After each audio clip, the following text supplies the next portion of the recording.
The actual difficult part is identifying who's the audience and what pain are we solving for. Because once we have those things, everything else will flow a lot more smoothly. If you don't have those things, then no matter how much effort you put in, it's not going to resonate. It's not going to solve someone's pain, and you're not going to get that kind of traction that you're looking for. And so a lot of our time is going to be spent on what is the structure. And just actually dive into this right here. So in terms of giving feedback to cross-functional partners, right, I think really the target audience.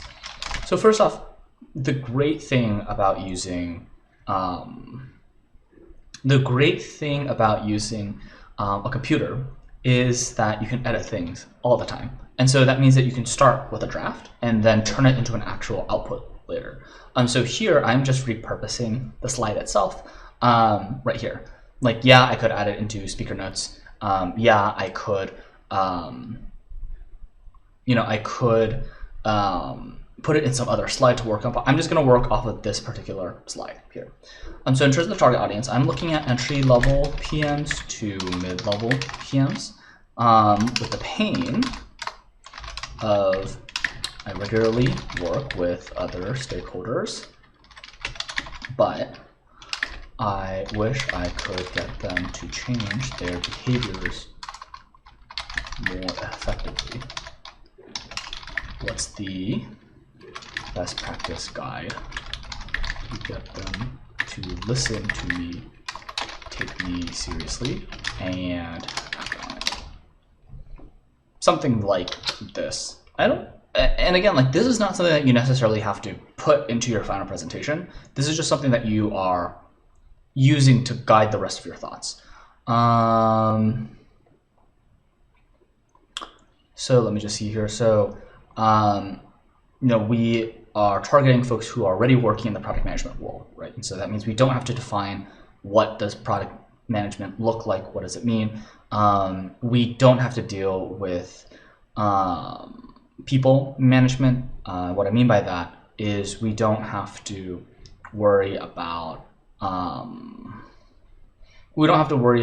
how do we implement this for all of our direct reports. We're just focusing on how do we set up these practices for our own teams, our own pods, our own squads, whatever you call your cross-functional team.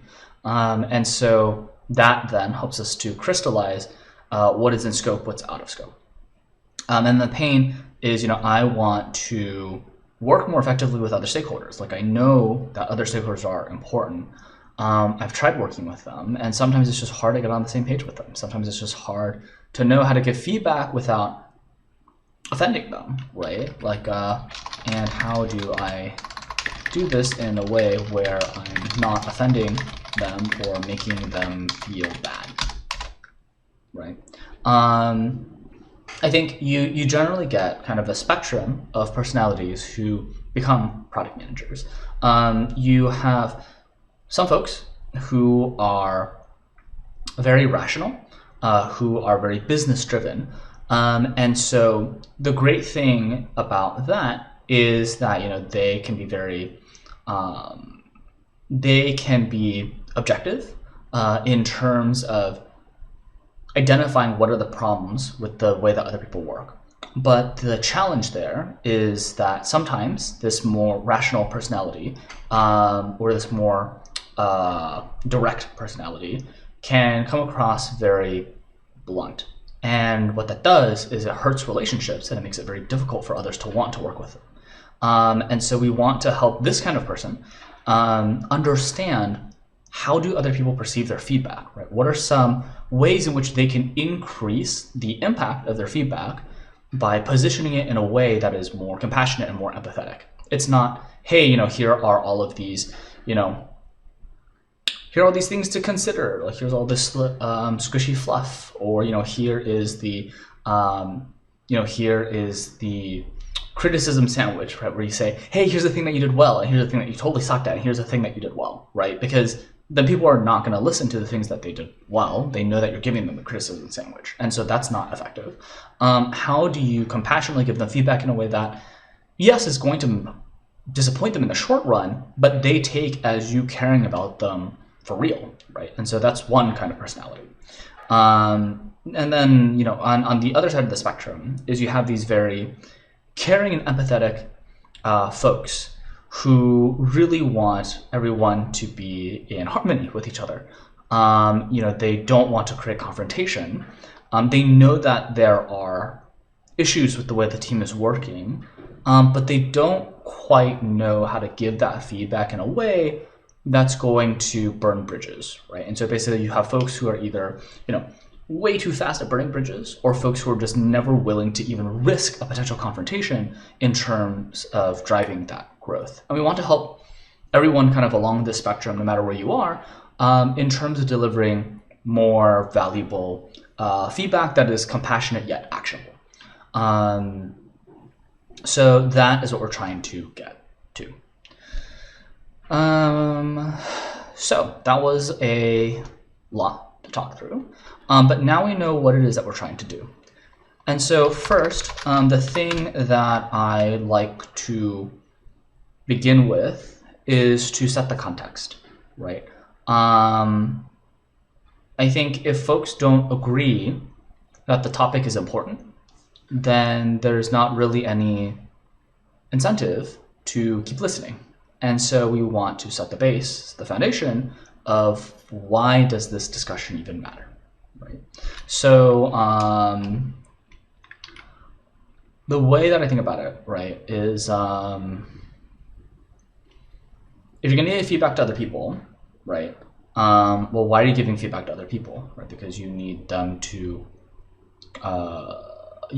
change their behavior. Well, why do you need them to change their behavior? Because their output or the way that they work impacts your ability to deliver, right? So why other teams' performance matters for PMs or something like that. And basically the point that I'm trying to get to is you can't just say, hey, that team is over there and they don't report to me and I don't report to them, and so I'm just going to ignore them. Like, you can't do that. Their performance matters. And so let's establish that their performance matters and that giving them feedback is in scope for our work. And then I think from there, right, we can then say something like, what's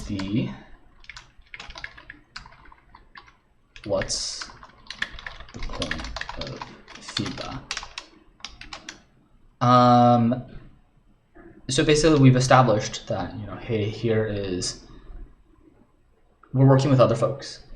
It matters how other folks are doing, and we need to change the way that they're working, which is why we're giving them feedback, right? So what's the point of feedback? And so things that I want to cover in here, right, is like feedback is not pointing fingers or blaming or covering our butts. I think many times feedback is perceived as, hey, if I, have a scapegoat, then I can look more effective on the job. And that's really not the point. The point is that we want to change the way that people work, and we want to, grow together, right?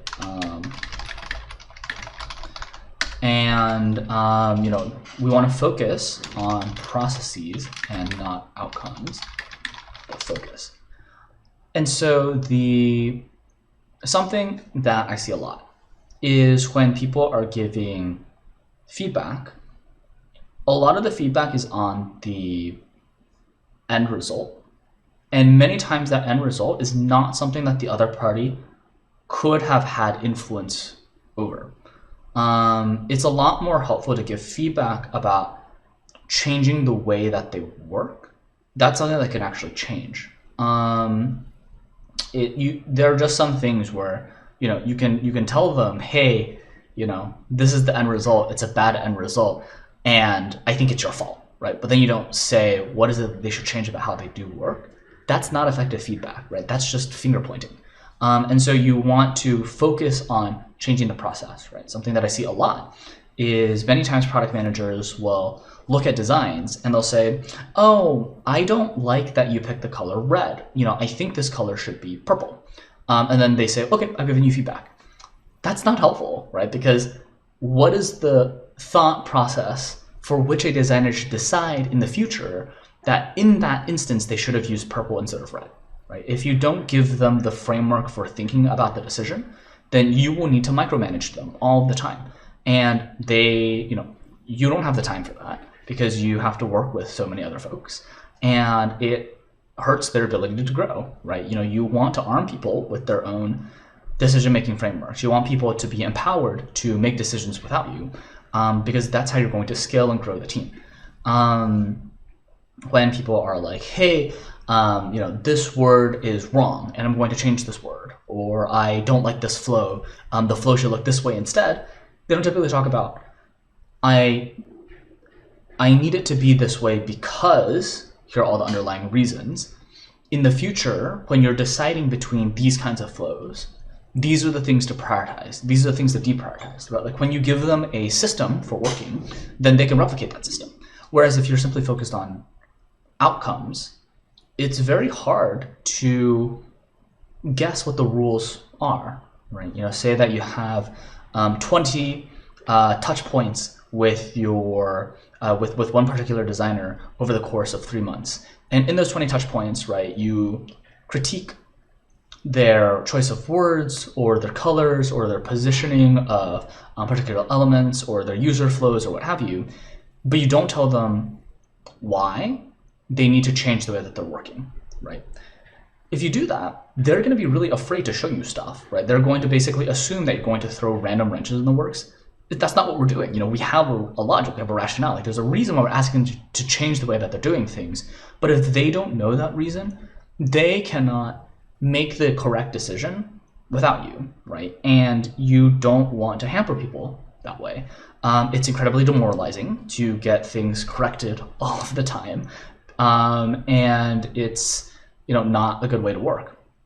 And so we really want to make sure that when we're giving feedback, we're not focusing on the outcome and just talking about the ways in which the outcome should have been different. Like we want to go up one layer. We want to talk about the process that got to the outcome and what are things that people could do in the future to make sure that they've got the right process in place.